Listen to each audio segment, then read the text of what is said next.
जय संविधान।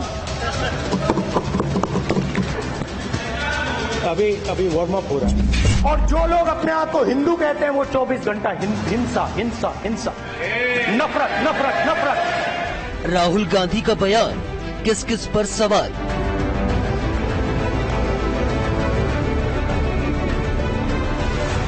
संसद सत्र के छठे दिन लोकसभा में माहौल बेहद गर्मा गया और इसल गहमा गहमी का कारण थी सदन के नेता प्रतिपक्ष राहुल गांधी, जिन्होंने राष्ट्रपति के अभिभाषण के लिए धन्यवाद प्रस्ताव पर चर्चा में हिस्सा तो लिया, लेकिन इस चर्चा के दौरान संविधान का मुद्दा उठाकर उन्होंने माहौल गर्मा दिया। उनका सीधा हमला था सरकार पर और उन केंद्रीय एजेंसियों पर जिन्हें वो सदन के बाहर भी सरकार का टूल बताते फिरते हैं। और इस मुद्दे पर उन्होंने प्रधानमंत्री नरेंद्र मोदी का घेराव करने की कोशिश की। हालांकि इस कोशिश में फिर भी खामोशी थी, लेकिन जैसे ही राहुल गांधी ने संविधान का मुद्दा उठाया, वैसे ही सदन का तापमान बढ़ने लगा। और जब राहुल गांधी ने हिंसा अहिंसा को लेकर धर्म की व्याख्या करनी शुरू की, तो सत्ता पक्ष का पारा लाल चिन्ह को पार कर गया। राहुल गांधी ने सदन में शिव जी की तस्वीर दिखाई, लेकिन उन्हें रोक दिया गया। तब राहुल गांधी ने आपत्ति जताते हुए अपनी बात को जैसे ही विस्तार दिया, वैसे ही सदन के माहौल भी बदलाव महसूस होने लगा। By showing an image of our refuge, okay? Shiv जी कहते हैं डरो मत डराओ मत, अभय मुद्रा दिखाते हैं, अहिंसा की बात करते हैं, त्रिशूल को जमीन में गाड़ देते हैं। बात इतनी ही नहीं थी। दरअसल राहुल गांधी सत्ता पक्ष को विचारधारा पर घेरने की कोशिश कर रहे थे, इसलिए उन्होंने कुरान, गुरु नानक देव जी और जीसस क्राइस्ट का जिक्र करते हुए हिंसा पर अपनी बात रखी। और यही बात राहुल गांधी के बयान पर हंगामे की जमीन तैयार कर गई। सवाल बीजेपी के हिंदुत्व पर था, इसलिए सरकार ने भी इस मुद्दे पर राहुल गांधी का घेराव कर लिया।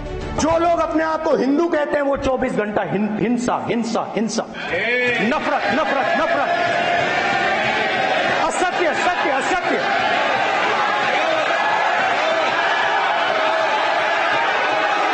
आप हिंदू हो ही नहीं।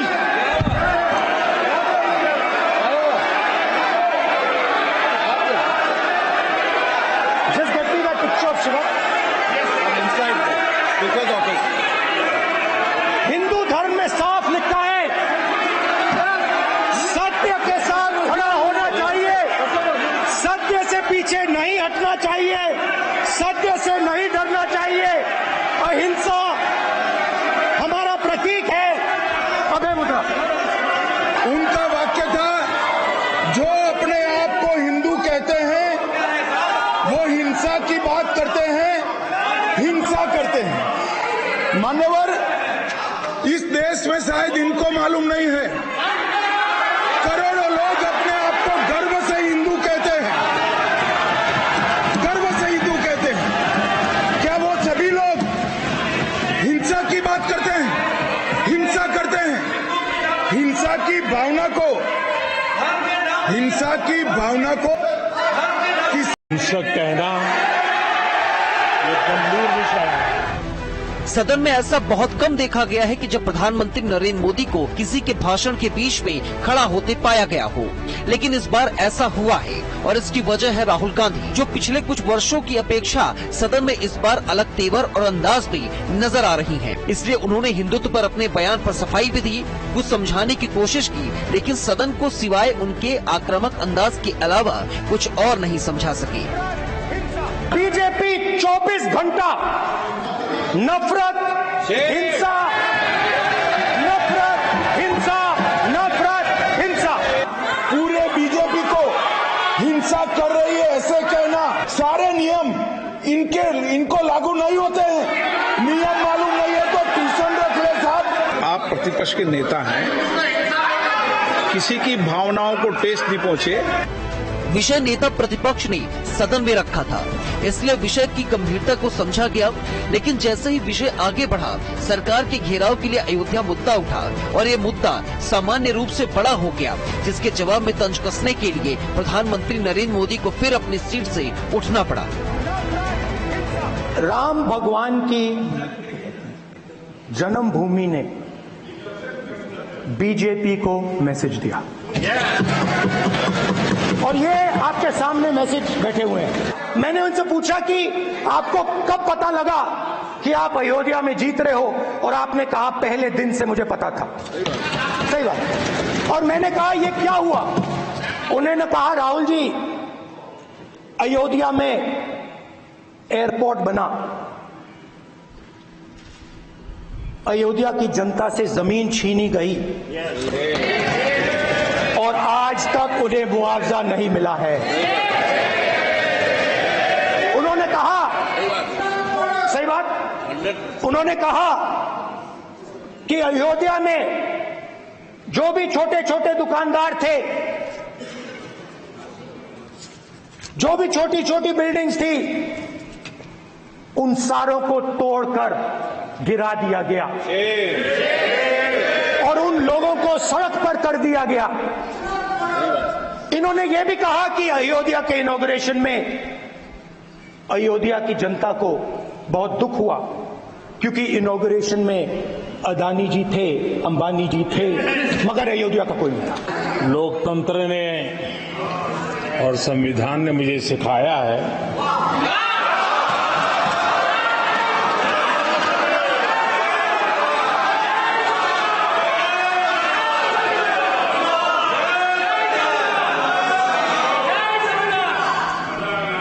कि मुझे विपक्ष के नेता को गंभीरता से लेना चाहिए।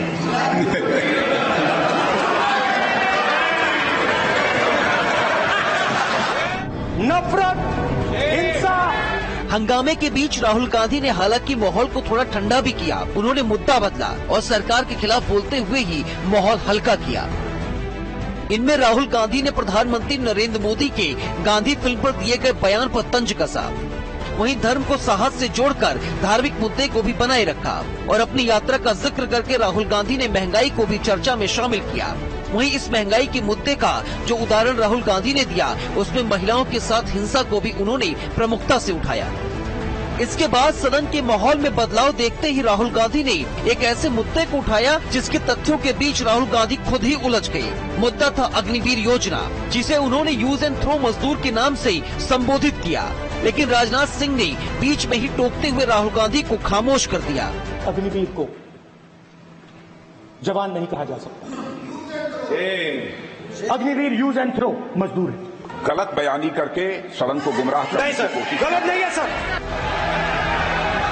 आप हिंदू हो ही नहीं। सदन में शब्दों की मर्यादा भी बनी रहे और राहुल गांधी भी आगे बढ़ते रहे। उन्होंने सरकार बनने पर अग्निवीर योजना बंद करने का ऐलान सदन में किया और फिर प्रधानमंत्री नरेंद्र मोदी को घेरने के लिए मणिपुर, जम्मू कश्मीर और नोटबंदी जैसे विषयों का जिक्र भी किया।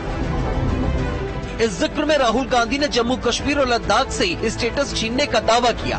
प्रधानमंत्री मोदी के मणिपुर न जाने पर भी सरकार को घेरा। वहीं नोटबंदी की वजह से लघु उद्योगों के बंद होने का भी दावा किया।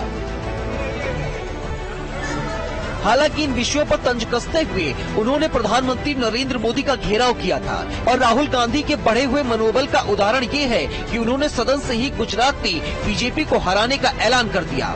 इसके अलावा राहुल गांधी ने एक ऐसा मुद्दा भी उठाया जिसे विपक्ष जरूरी मानता है। ये मुद्दा है नीट एग्जाम का। लेकिन दूसरी तरफ राहुल गांधी ने स्पीकर ओम बिरला के अभिवादन के अंदाज पर भी प्रश्न उठा दिए। When I shook your hand, you stood straight like this and shook my hand. And when Modi ji shook your hand, you bowed down and shook his hand. हालांकि नीट के मुद्दे पर आगे भी चर्चा संभव है, लेकिन अभिवादन पर प्रश्न से कितना फर्क पड़ेगा ये नहीं कहा जा सकता। पूरा हिंदू समाज नहीं है, बीजेपी पूरा हिंदू समाज नहीं है। Team news state.